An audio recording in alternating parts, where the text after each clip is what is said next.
nini kitatokea. Lakini kwa ukubwa zaidi ni moja kati ya wachezaji ambao ni wabunifu mguuni, ana ule ufundi kidogo mguuni. Kwa ni moja kati ya mawinga ambao watakuja kuongeza ile ladha kwenye mapana ya uwanja.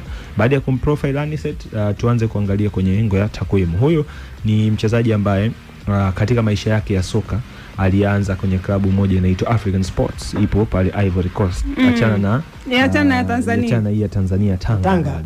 Wana kimanumanu. Achana na hao. Hawa ni wana kimanumanu na balaa. Wamenunua basi, umeliona? Nimeliona. Sasa African Sports ni klabu iko pale Ivory Coast, na alianza kuitumikia mwaka 2019. Baada ya pale alielekea katika taifa la Armenia, baadaye akaja akarudi tena nchini Ivory Coast, ambako alipata nafasi ya kuitumikia moja kati ya klabu yenye mafanikio makubwa sana pale Cote d'Ivoire, ambao ni klabu ya ASEC Mimosas, ambako hapo sasa ndipo ukubwa zaidi trend inayoendelea hivi sasa. Sababu akiwa ASEC Mimosas aliikuta ile ASEC Mimosas dume kweli kweli, na katika hicho kikosi kulikuwa kuna watu kama kina Yao Kwasi Tola, alikuwepo Pacome Zuzwa, alikuwepo pia Stefan Azizki, alikuwepo Aubin Kramo, alikuwepo bwana Konate ambaye ndio alikuwa mshambuliaji wao, lakini yeye bwana Anicet Ura yeye alikuwa anacheza ile flanki ya kushoto akiwa winga wa kutumainiwa kwenye ile eneo.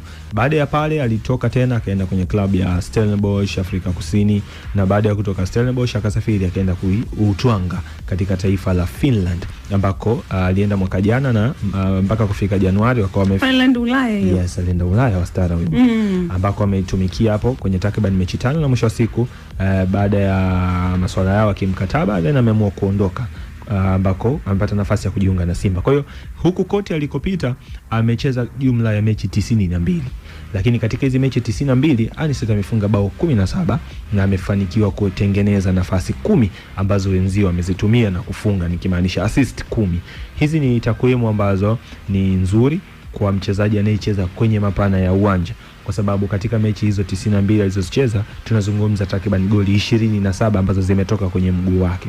Lakini kwa takwimu hizi, moja kati ya kitu ambacho unaweza ukaondoka nacho ni kwamba huyu ni mchezaji ambaye ana ofa zaidi ufungaji kuliko utengenezaji wa nafasi. Mimi kwenye kikosi cha Simba sasa wanaenda kupata mchezaji mwingine ambaye anawagaranti magoli. Yaani kuna combination, kuna Chama mtengenezaji nafasi, afu kuna Anicet mtumiaji nafasi. Hasa huyu unaweza usimtengenezee, lakini yeye kutokana na brilliance yake, uwezo wake wa kukokota, uwezo wake wa kubeba mpira kutoka eneo moja kuleta eneo lingine, unaweza ukamfanya akafunga magoli mengi ambayo yale tumekuwa tukiapa character ya solo goals ama magoli ya combination ya 1-2, lakini mara nyingi anakuwa anatokea kwenye mapana ya uwanja akilishambulia eneo la 18.